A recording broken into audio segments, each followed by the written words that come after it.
You know how they say a magician never reveals his secrets? Well, not in today's video. Whether it's a magician impaling his assistant or someone defying gravity, it's all merely a sleight of hand and clever timing. And today, we'll be pulling back the curtains on all of it. So, grab your wands and your tailcoat because we're about to learn some magic.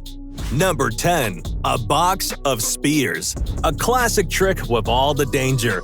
To pull off the box of spears trick, the magician's assistant climbs inside the box, leaving herself at the mercy of her boss, who proceeds to pierce the box with spears from different angles at a rapid speed. The magician even goes as far as to plunge a spear straight down from the top, squashing any and all suspicions. So unless the assistant has a trick of her own where she turns to goo, how does she survive? Well, inside the box, the magician's trusted sidekick hides under the two rubber flaps that redirect any incoming spears that may harm her. As for the spear that comes down from the top, the assistant is given enough time to lie down on her back and see where the spear is coming from, so she maneuvers herself out of harm's way. For extra protection, she even wears a vest. Maybe now you'll freak out a little less every time the magician pierces the cardboard box with a spear. Number 9. Where are the balloons? Remember the magician eating balloons from that kid's birthday party? Well, those balloons weren't exactly ending up in his stomach. No, not at all. Instead, the magician would pierce all of his balloons with a needle at the very end 2 times, making 4 holes in total. This way, when he would inflate the balloon, the air would leak out slowly, but not all at the same time. The magician would then place the end of the balloon in his mouth and press on it with his tongue to remove the air. Pair this with the right body positioning and voila, you've got yourself a magician eating balloons and a couple of very happy but concerned kids. Number 8. Sword swallowing. Moving on from some balloon swallowing to sword swallowing, there's definitely no feeling worse than seeing a man push a sword through his esophagus. But you can relax. The magician isn't actually swallowing the sword. Instead, he's using a roll-up blade that folds up inside the mouth. Kinda anticlimactic now that we've made the big reveal, isn't it? But there's more. As crazy as it sounds, some magicians don't turn to gimmick swords for their trick. Instead, they spend years learning how to relax the upper esophageal sphincter and suppress their gag reflex, all while perfectly aligning their bodies so that the sword doesn't damage any of the delicate organs inside. Now that's what we call real danger. Number 7. Riding the bus. A couple of years back, magician Dynamo was able to wow the crowd by riding the iconic red bus in London, all while dangling from the roof with only one arm to support him. As cool as he looked, Dynamo is no gravity-defying genius. He was only using a metal contraption with a fake arm. The structure was strong enough to support his full body weight, all while allowing him to hide his real right arm in his clothing. Maybe you could take a page out of his book and save some money on bus fares. Number 6. Apples and arrows. Too many times have magicians fooled us into thinking they're expert marksmen.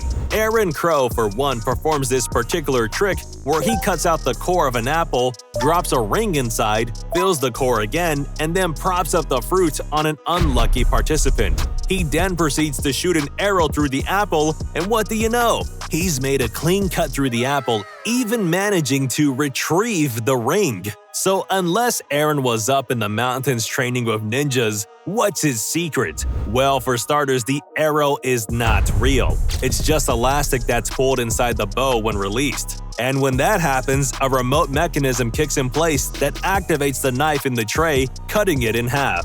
And as for the arrow on the target, it slips out from a hidden slit in the board with the ring attached, which, if you didn't already guess, was never in the apple in the first place, since Aaron pulled it out to place it in its true location. So, in the end, it's all deception and no skill. Number 5. Water torture escape.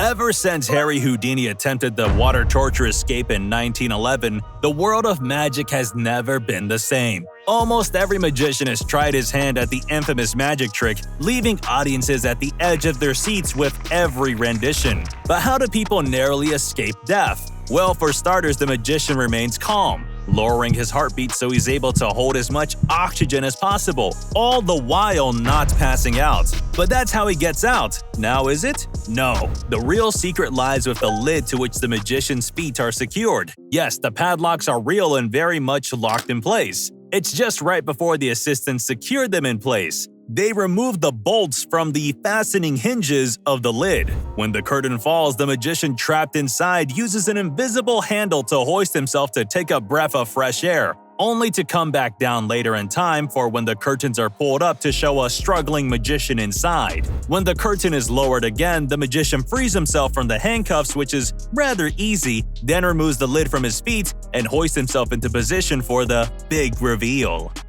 Number 4. Cutting a woman in half. Cutting a woman in half has been a staple of almost every magic show ever since it first came about in the 1800s. The magician's trusted assistant gets inside a box while he proceeds to cut down the box into 2 halves. Much to everyone's surprise, there's no blood or a screaming assistant on stage. So what's the secret? Well, much of the credit goes to the second assistant behind the curtains. She's holed up in one of the boxes way before the trick starts. As the first assistant gets in, the second assistant extends out her legs from the other end. This way, the first assistant gets to keep her limbs, all while managing to fool the audience for a quick penny. Number 3. An expert swordsman or a trickster. Adding to their long list of talents, being an expert swordsman seems right up a magician's alley.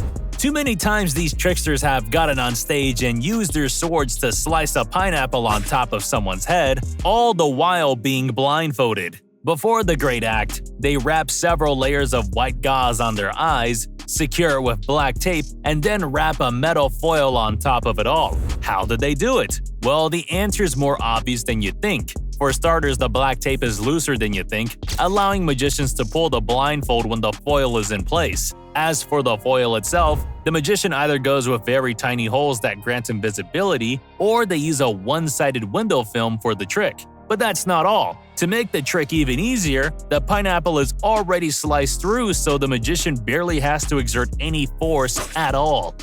Number 2. Not a shish kebab.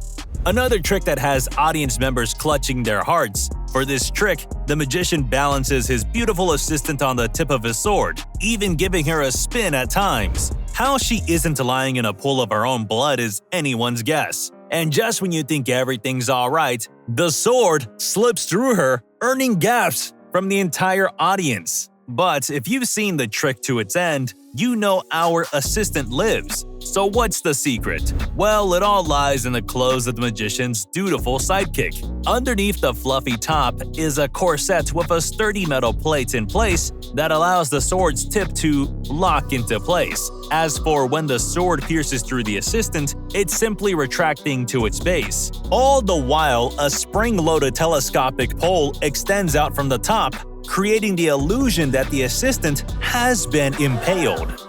Number 1. Eating frogs.